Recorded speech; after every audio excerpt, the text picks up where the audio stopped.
Welcome back once more to Old Time Sinting Come Back Again. I want to thank all my well wishers, my subscribers, my view, and those who have visited my page and even leave a comment. Thank you very much for your comment and your encouragement. Today, once more, we continue to look at Old Time Sinting Come Back Again.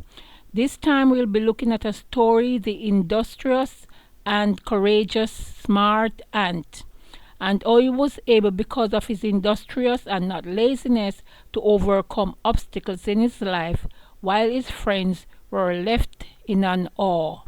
Long, long ago, in a land far away that experienced four seasons: spring, summer, autumn, and winter, there lived a very industrious and smart ant and his neighbors, grasshoppers, butterfly, owl, fireflies.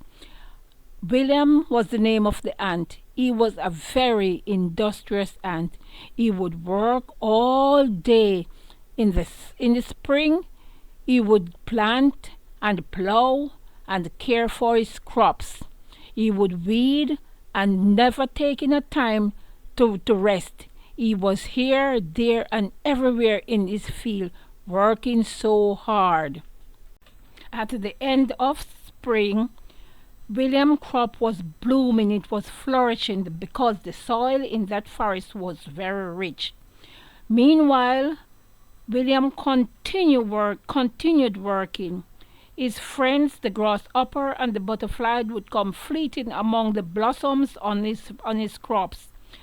So William would look at them and simply say, "Pretty painted butterfly, all you do but play all the livelong day. So fly butterfly, don't waste your time away." The grasshoppers would come and they would hop and they would nibble here and they would nibble there. But that did not deter poor William. He just continued working and working because he knew his aim. He was preparing for the long, harsh winter months when he couldn't work and he had to be hibernated in his home. Summer came and the days were longer and warmer. The lazy animals continued to bask around in the sunshine. They would go to the spring and the rivers and they would splash and they would dash. And when they were tired, they would rest among the branches of the green leaves in the tree. Although William continued working and molding and caring for his crops, which were maturing, he didn't rest. One day, one of his friends, Andy the grasshopper, came up to him and said, "William, I notice you never take time out to rest or to play with us. You work so hard. Don't you know that all work and no play will make William a very dull ant?" William just said, I remember the winter last year when we almost died. I can't afford to make that mistake again. So I have to prepare for my family and myself so that we will have plenty in the winter months and a warm place to rest. William continued working. As his crops produced bountifully, he started collecting his crops towards the end of summer. Autumn started to creep in, and the leaves started falling from the trees, and the crops were collecting. William's friends continued to waste their precious time. They did not notice the change in time because they were so lazy and reluctant to work. Even though William continued working, William called to them, "Hi friends, don't you notice the change in time?" They said, "You're too industrious. You work all day, you never rest. Leave us alone. Let us enjoy ourselves." So they continued. William said, He who will not hear, he must feel." So they continued wasting their time as William continued storing and making his home secure and safe. Soon the days started to getting shorter and the night started coming earlier. It started to get cold, cooler and colder. The wind started howling as William continued preparing. And then these lazy animals, the grasshoppers, the butterflies, and all William's neighbors started hustling around trying to collect little food and trying to make their homes safe. But it was almost too late. They only got about a month's amount of food, and still their homes weren't securely, properly fixed and ready for the cold months.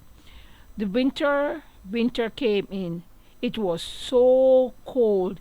It was cold. They started trembling. They started shivering, and they started to eat all the stored food they had. Soon their food was finished, and they had nothing more to eat.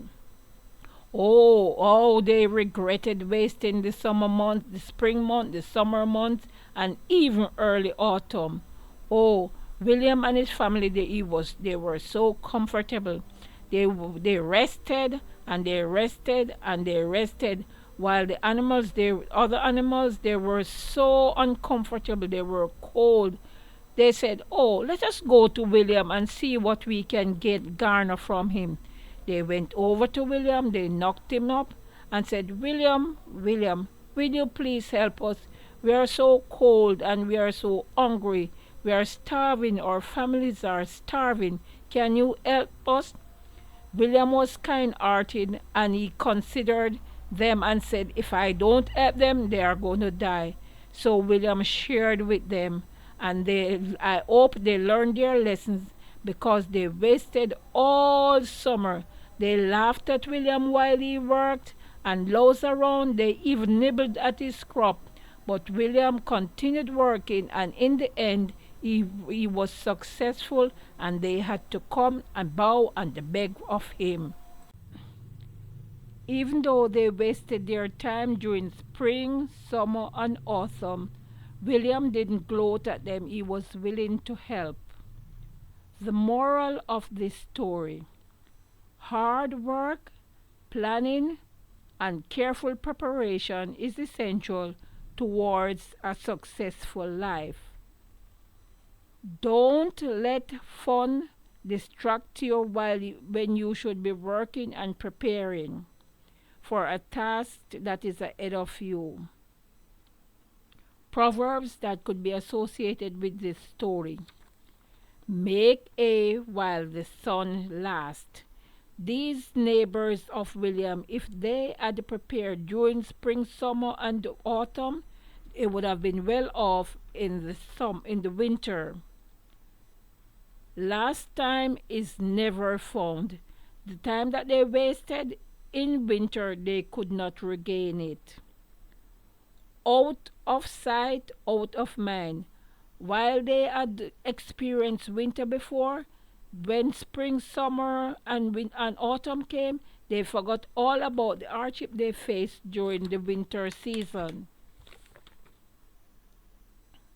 Rolling Stone gathers no mass. They played all day. They did not remember to store up, so they did not have anything prepared for the cold months. A stitch in time saved nine. If they had prepared, they wouldn't have to beg and humble themselves during the winter months. A wise man changes his mind sometimes, but a fool never changes his mind. A wonder lasts only 9 days. A word to the wise is enough. Absent-minded make the heart grows fonder. Adverse, when most needed, is least heeded. All work and no play will make Jack a very dull boy. Now that we have come to the end of this story, I want you to look carefully at it and see what lessons you can take away from it. Now, friends, I am imploring you to watch this to the end, like and subscribe and share with your friends. Thank you very much, and I engage and I implored and I thank you for your support during the past videos, and I look forward for your support in the future. Thank you very much. Love you all.